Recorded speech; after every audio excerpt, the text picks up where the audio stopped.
유유상종, 끼리끼리라는 말 있습니다. 무슨 뜻인지 잘 아시죠?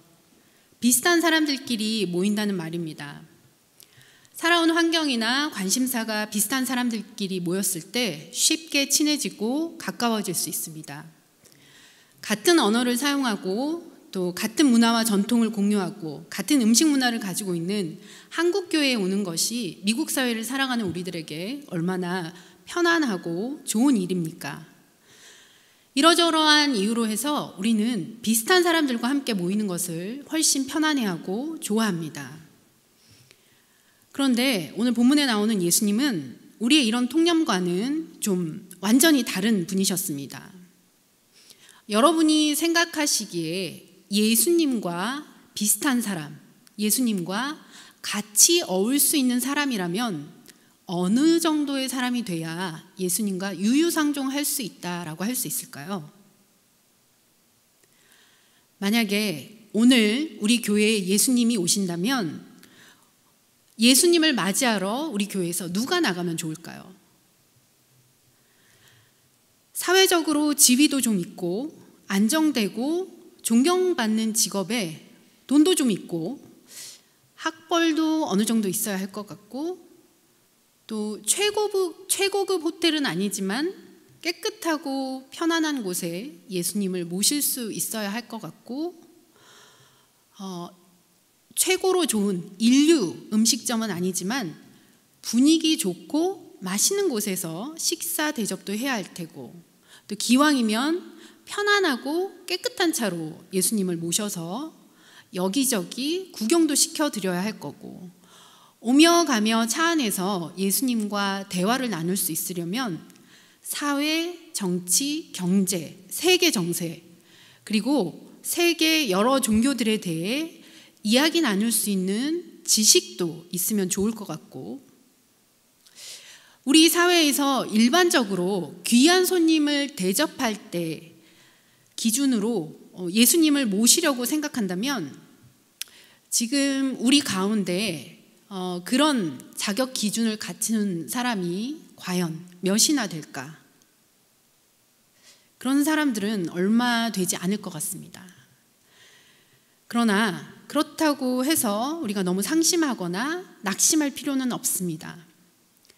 왜냐하면 예수님은 우리가 일반적으로 생각하는 이런 세상적인 기준과는 아주 거리가 먼 분이시기 때문입니다. 오늘 본문 1절 말씀에 예수님을 따르고 예수님과 어울렸던 사람들이 나옵니다. 누구라고 나옵니까? 1절 말씀에 이렇게 나오는데요. 같이 읽어보겠습니다. 모든 세리와 죄인들이 말씀을 들으러 가까이 나아오니. 당시 알만한 사람들은 다 알고 있던 죄인을 통칭하는 대명사가 세리와 죄인들이었습니다. 이 세리와 죄인들이 예수님께 가까이 나아왔다고 기록되어 있습니다. 이 사람들은 사회적으로 존경받거나 인정받거나 대접받기는커녕 소외되고 멸시받고 천대받고 손가락질 받는 사람들입니다. 그래서 이런 사람들과 관계를 하고 가까이 하고 있다는 사실 자체가 관계 맺는 사람의 품위를 떨어뜨리고 격을 떨어뜨리고 또 체면이 구겨지고 나의 가치마저도 저평가될 것 같은 그런 사람들과 예수님이 어울리셨습니다. 예수님은 왜 이런 사람들과 어울리셨던 걸까요? 그리고 이런 사람들은 왜 예수님을 따라다녔던 걸까요? 오늘 말씀 안에서 이 두 질문에 대한 해답을 찾을 수 있습니다.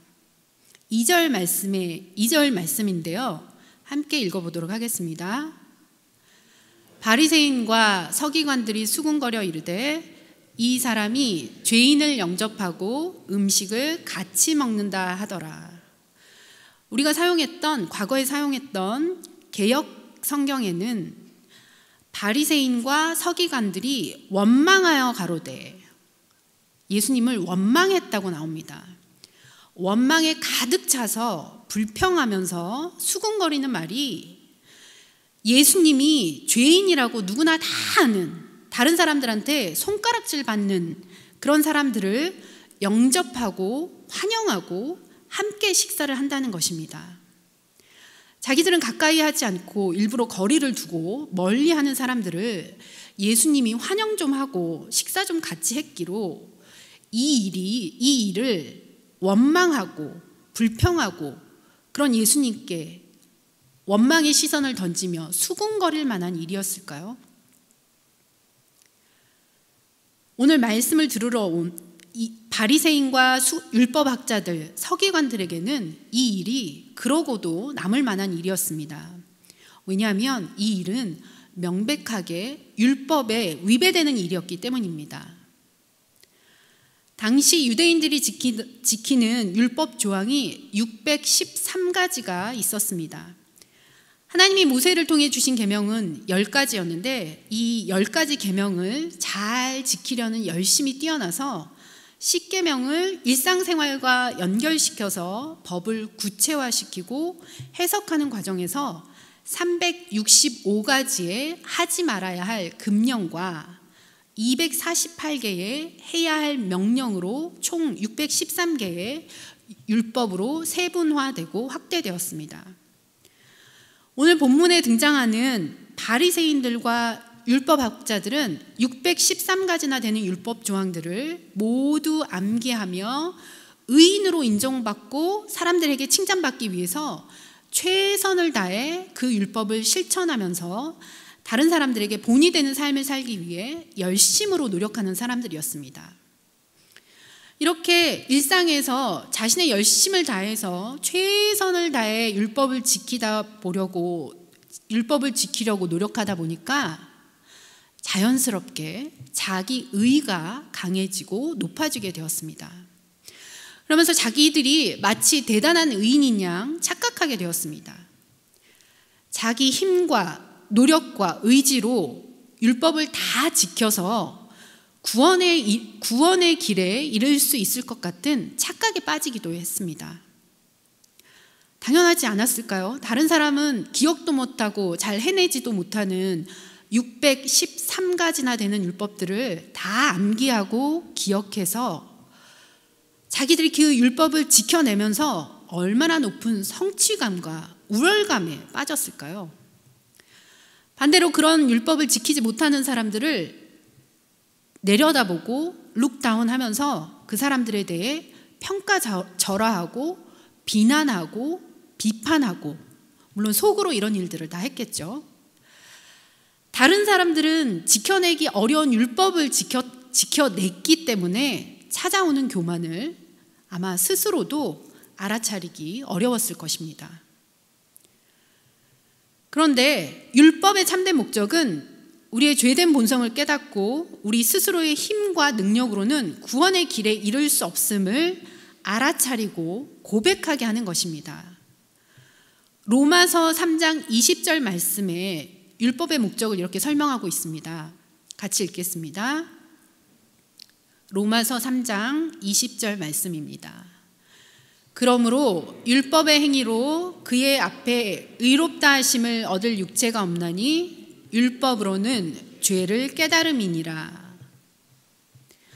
율법은 지켜서 의롭게 되고 행하여 구원에 이르라고 주신 법이 아니라 지켜보고 너희는 율법을 지킬 수 없는 죄인이요 연약한 인간임을 깨달아라 라고 우리에게 주신 법입니다. 율법은 우리의 의를 내려놓고 하나님의 은혜를 받아들이게 하는 법입니다. 이런 율법의 목적을 제대로 이해하지 못했던 바리새인과 율법학자들은 자기들처럼 율법을 지키지 않는 사람들을 당연히 하나님의 축복을 받을 수 없는 사람이라 생각했고 죄인이라고 여겼습니다. 그래서 죄인과 가까이 했다가는 그 부정함이 자기에게도 옮겨와서 자기도 부정해지기 때문에 죄인은 분명하게 구별해서 낙인 찍고 그리고 정죄하고 모든 사람들에게 알게 해서 저 사람과 가까이 하지 마십시오 이렇게 알려서 다른 사람들이 부정하게 되는 것을 막게 하는 것이 자기들의 역할이라고 생각했었습니다. 그런데 아이러니하게도 예수님이 이런 세리와 죄인들을 가까이 할 뿐만 아니라 그들을 영접하고 음식까지 같이 먹는다고 하니까 이 율법학자들, 바리새인들 입에서 원망과 불평이 나올 수밖에 없었던 겁니다. 이들의 입장에서 생각해 보면 이런 반응이 한편 당연한 것이기도 했습니다. 예수님이 살던 시대 이스라엘 지역에서 함께 식사를 한다는 것은 지금도 그렇지만 단순히 음식을 함께 나눈다는 교제와 친교의 의미를 넘어서 서로의 친밀함과 신뢰를 확인하는 의미 있는 행위입니다.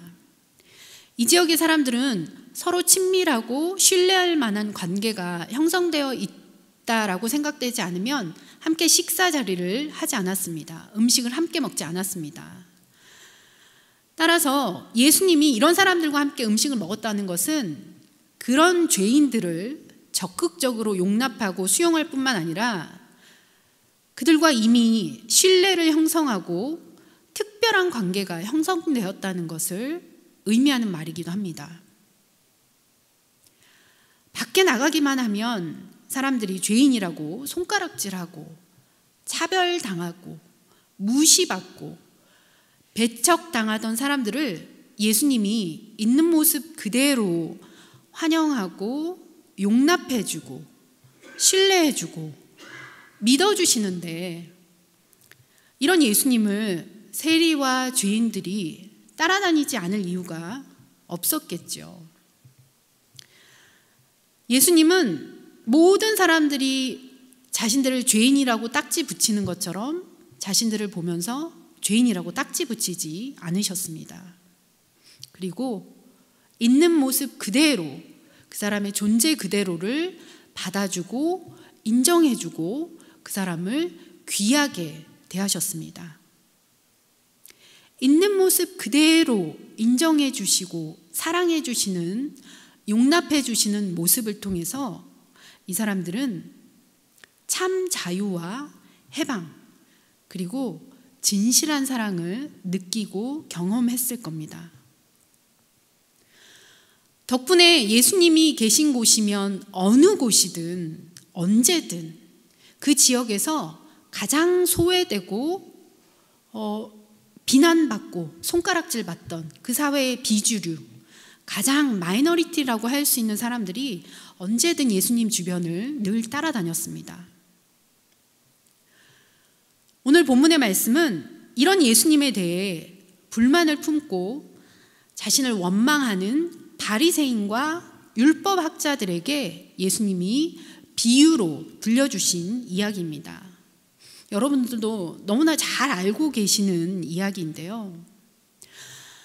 여러분 중에 한 사람이 양 100마리가 있다고 가정해 봅시다. 그런데 그 중에 한 마리를 잃어버리면 그 잃은 양을 찾을 때까지 여러분이 찾아다니지 않을까요? 찾으면 기뻐서 그 양을 어깨에 둘러매고 집에 돌아와서 친구와 이웃들을 불러내어 내가 잃은 양을 찾았습니다. 여러분 나와 함께 즐거워해 주십시오. 이렇게 말할 겁니다. 하늘나라에서도 이와 마찬가지입니다. 죄인 한 사람이 회개하는 것이 회개할 필요가 없는 의인 99사람을 인해 기뻐하는 것보다 더합니다. 이런 예수님의 비유를 들은 바리새인과 서기관들은 틀림없이 예수님의 이야기를 들으면서 자기 자신들을 회개할 필요가 없는 의인 99과 동일시했을 것입니다. 잘못한 게 없는데, 율법을 어긴 것이 없는데 내가 회개할 게 뭐가 있겠어? 그런데 그러면서 한편으로 자기들 같은 의인 99사람보다 죄인 한 사람이 회개하는 것을 더 기뻐한다는 말에 어쩌면 의문이 생기고 은근히 불만이 생겼을지도 모릅니다. 그런데 예수님이 이 비유를 통해 전하시고 싶은 말씀이 무엇이었을까요? 이 비유에서 예수님은 자신을 목자에 빗대어 이야기하셨습니다. 한 마리 잃은 양을 찾아 나서는 목자. 예수님 당시 팔레스타인의 목자들의 삶은 그리 평탄한 삶이 아니었습니다. 사회적 신분으로는 평민이었지만 경제적으로는 하류층에 가까운 노예나 천민과 비슷한 생활을 했습니다. 목자였기 때문에 당연히 사람들과 가족들과 함께하는 시간보다는 양이나 소, 가축들과 함께하는 시간이 압도적으로 많았고, 덕분에 이 사람들 옷은 언제나 지저분하고 땀 냄새와 가축 냄새로 진동했습니다. 무엇보다도 이들은 이렇게 가축들과 함께 살아야 했기 때문에 여러 가지 하지 말아야 할 금기 사항과 해야 할 의무 사항이 많은 유대 율법들을 지키기가 매우 어려웠습니다. 특별히 음식을 가려 먹어야 하는 율법뿐만 아니라 음식을 먹기 전과 후에 손을 깨끗이 씻어야 하는 관습을 거의 지킬 수 없었습니다. 또 양들에게는 율법에서 너무나 중요하게 생각하는 안식일을 지키는 안식일법뿐만 아니라 유대인이 철저하게 지키는 다른 절기가 양들에게는 아무 의미가 없는 날들입니다. 그런 절기에도 양들은 똑같이 나가서 풀을 먹어야 하고 물을 마셔야 했습니다. 그래서 목자들은 똑같이 양들을 데리고 들판으로 나가야 했고 그들을 먹여야 했고 돌봐야만 했습니다. 누군가는 꼭 해야 할 일을 하는 자신의 일에 충실하고 성실한 사람임에도 불구하고 그로 인해 안식일을 지키지 못하고 유대 율법을 지키지 못한다는 이유로 이 사람들은 세리나 창기와 똑같은 죄인 반열에 올라 멸시천대를 받아야만 했습니다. 당시 이스라엘 사람들은 이런 목자들을 대할 때 천한 사람, 믿을 수 없는 사람으로 간주하였고 부정한 사람, 더러운 사람으로 취급하였습니다. 그리고 양들은 시력이 약해서 멀리 앞에 있는 것들은 보지 못하고 바로 눈앞에 있는 것들만 볼 수 있습니다. 오늘 본문에 나오는 길 잃은 양이 길을 잃어버린 한 마리 양도 어쩌면 바로 제 눈앞에 펼쳐진 풀들만 보다가 그것만 쫓아가다가 목자의 음성을 듣지 못하고 무리에서 떨어지게 된 것인지도 모릅니다. 이 양이 어떤 양이었을까 곰곰이 생각을 해봤습니다. 제가 아이들에게 설교할 때는 이 아이들이 목자의 말을 듣지 않는 장난꾸러기 양이다, 말썽꾸러기 양이었을 것이다 라고 생각을 해봤었는데요. 곰곰이 생각을 해보니까 이 양은 그렇게 말썽꾸러기 양은 아니었을 것 같다라는 생각이 들었어요. 왜냐하면 아이들을 대할 때도 말썽꾸러기, 장난꾸러기 아이들은 미리미리 더 주의 깊게 이 아이들을 살핍니다. 그런데 미리 이 목자의 관심을 받지 못한 양은 그렇게 주의를 끌지 못하는 양이었을 것 같아요. 열심히 풀을 뜯어먹다 보니까 정신을 차려보니까 이 양 주변에 있어야 할 다른 동료들이 보이지 않는 겁니다. 99마리나 되는 양들이 이동하려면 시간이 한참 걸렸을 텐데 그 긴 시간 동안 이 양은 알아차리지 못하다가 덩그러니 혼자 남고 나서야 자신의 현실을 인지하게 되었습니다. 아, 나 혼자 있구나 라고 알아차렸을 때 이 양의 마음이 얼마나 당황스럽고 두렵고 무서웠을까요? 정신을 차리고 보니 도처에 자기를 먹잇감으로 노리는 야생의 광야에서 어디에 있을지도 모르는 깊은 골짜기와 절벽들, 목자만 따라다니고 앞에 있는 다른 양들만 따라다녔던 양에게 무리에서 뚝 떨어져 나와서 목자의 보호 없이 혼자 있다는 사실만으로도 이미 충분히 공포스러운 상황입니다. 방금 전까지만 해도 나 혼자 떨어져 있구나라는 사실을 알기 전까지만 해도 푸른 풀을 뜯어먹기에 여념이 없었지만 자신이 혼자라는 사실을 알아차린 순간 모든 상황이 순식간에 뒤바뀌며 두려움에 떨기 시작합니다. 얼마나 자책이 되고 후회가 됐을까요? 그래서 이 양이 어떤 양이었을까 생각해 봤습니다. 이 양은 특별히 다른 동료들에게 인기가 있다거나 리더십이 있었다거나 주목받는 양이 아니었을 겁니다. 잘난 것도 없고 내세울 것도 없고, 아까 말씀드렸던 것처럼 심히 말썽을 부리거나 장난을 쳐서 미리미리 목자의 주의를 끄는 그런 양도 아니었을 겁니다. 지극히 평범한, 그저 그런 100마리의 양들 중에 한 마리 양. 그런데 어쩌다 보니 무리에서 떨어져 나와 생명을 위협받는 상황에 처하게 된 겁니다. 이런 상황에서 이 양이 할 수 있는 일은 바로 목자를 부르며 우는 일입니다. 목이 다 쉬도록 이 양은 온 힘을 다해 울었을 겁니다. 하도 울어서 더 이상 목소리도 나오지 않을 만큼 진이 다 빠지고 힘이 다 빠질 때까지 자기를 지켜주던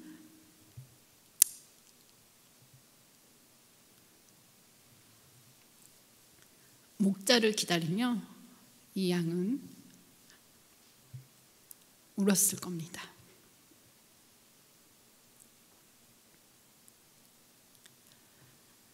자기 마음 내키는 대로 나왔다가 돌아갈 바를 알지 못하고 그저 울기만 해야 하는 불쌍한 양.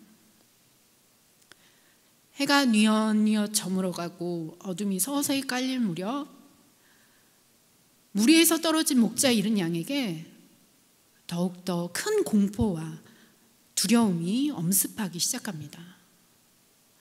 아, 이제 죽겠구나. 이제 죽는구나. 한편 들판에서 양을 먹이던 목자는 저녁이 되어오자 양떼를 우리로 이동시킵니다. 한 마리 한 마리 이름을 부르면서 숫자를 세어보는데 이상하게 한 마리가 부족합니다. 그래서 다시 처음부터 하나, 둘, 셋, 넷 양을 세기 시작합니다. 혹시 실수했나 싶어서 다시 몇 번을 반복해서 세보는데 100마리가 아니라 99마리 뿐입니다. 누가 없어졌나 곰곰이 생각해보니 이제껏 말썽 한번 부려본 적 없는 조용하고 얌전하던 평범한 양 한 마리가 없어졌습니다. 오늘 어쩐지 컨디션이 별로 좋아 보이지 않던 그 양이 마음에 걸려 목자는 더 이상 지체할 틈이 없었습니다. 다른 친구 목자에게 자기의 양을 부탁하고 어디서 낙오된지 모르는 이 양을 찾아 급하게 길을 나섭니다. 왔던 길을 거슬러 올라서 애타게 자기 양의 이름을 부르며 찾아다닙니다.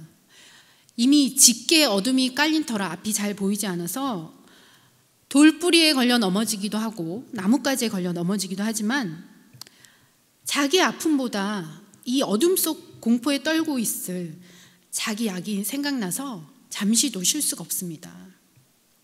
이 목자 역시 얼마나 간절하게 어린 양의 이름을 부르며 찾았을까요? 한참을 양을 찾아 헤매다 보니 저기 멀리서 가느다랗게 힘이 다 빠져서 지친 자기 양의 울음소리가 들려오는 듯합니다. 그래서 목자는 다시 정신을 가다듬고 소리가 나는 곳으로 따라갑니다. 어린 양의 이름을 부르자 마치 화답이라도 하듯 잃어버린 자기의 양이 울음소리로 자신이 있는 곳을 알려줍니다. 하루 종일 우느라 지쳐서 힘이 다 빠져버린 양도 자기를 부르는 목자의 음성을 알아듣고 남은 힘을 다 쏟아내서 대답합니다. 목자님, 저 여기 있어요. 여기 가시 덩굴에 빠져서 움직일 수가 없어요. 그렇게 극적인 만남이 이루어지고 힘이 다 빠지고 지쳐서 혼자서는 움직일 수 없는 어린 양을 목자가 어깨에 둘러매고 콧노래를 부르며 신이 나서 집으로 돌아갑니다. 집에 와서 친구와 이웃들을 다 불러내서 자기의 잃은 양을 찾아왔노라고 기쁜 소식을 나누고 함께 즐거워합니다. 여러분, 마침내 내가 내 잃은 양을 찾아왔습니다. 나와 함께 이 즐거움에 동참합시다. 예수님의 이 비유를 듣고 있던 세리와 죄인들은 예수님의 양 비유가 어떤 이야기인지 가슴 깊이 공감할 수 있었습니다. 아, 그렇게 예수님이 나를 찾아오셨구나. 사람들에게서 철저하게 외면당하고 고립되었을 때 갈 곳 몰라 방황하는 나를 예수님이 찾아오셨구나. 죽을 수밖에 없었던 나를 목자 예수님이 찾아오신 거구나. 그래서 이 세리와 죄인들은 더욱 예수님을 신뢰하고 따를 수밖에 없었을 겁니다. 한편 바리새인과 서기관들은 어떤 생각을 했을까요? 99마리 양을 놔두고 잃어버린 한 마리 양을 찾아 나서는 목자 예수님의 마음을 이해할 수 있었을까요? 여러분이 이 목자였다면 어떻게 하셨을 것 같습니까? 99마리 양을 놔두고 한 마리 양을 찾아 길을 나서실 수 있겠습니까? 그런데 만약에 여러분이 길을 잃어버린 한 마리 어린 양이었다면 어땠을까요? 누구라도 나타나서 자기에게 도움의 손길을 베풀어 주길 간절히 바라지 않았을까요? 예수님은 오늘도 갈 곳 몰라 헤매이며 방황하고 있는 한 사람을 위해 어디든 찾아 나서십니다. 사망의 음침한 골짜기, 절망의 깊은 구렁텅이에 빠져 있을지라도 절대 희망을 놓치지 마십시오. 예수님이 길 잃어 헤매이고 있는 아무런 희망을 찾을 수 없어, 차마 죽을 수 없어 발버둥치고 있는 그 한 사람을 찾을 때까지, 그리고 당신의 안전하고 따뜻한 품에 품으실 때까지, 그 한 사람을 찾을 때까지 찾아 나서실 겁니다. 이것이 우리의 선한 목자이신 예수님의 마음, 하나밖에 없는 아들을 인간으로 우리에게 보내주신 하나님 아버지의 마음입니다. 이런 하나님의 마음을 기억하며 하나님의 사랑을 가슴에 느끼며, 혹시 내 주변에 길을 잃고 헤매고 방황하고 있는 누군가 자신을 찾아와 주기만을 간절히 바라고 있는 한 마리 어린 양, 길 잃은 어린 양 같은 사람이 주위에 있진 않은지, 그래서 내가 그 사람에게 어떻게 하면 도움의 손길, 구원의 손길을 베풀 수 있는지 잠시 침묵으로 기도하며 하나님 앞에 나아가는 시간 갖도록 하겠습니다.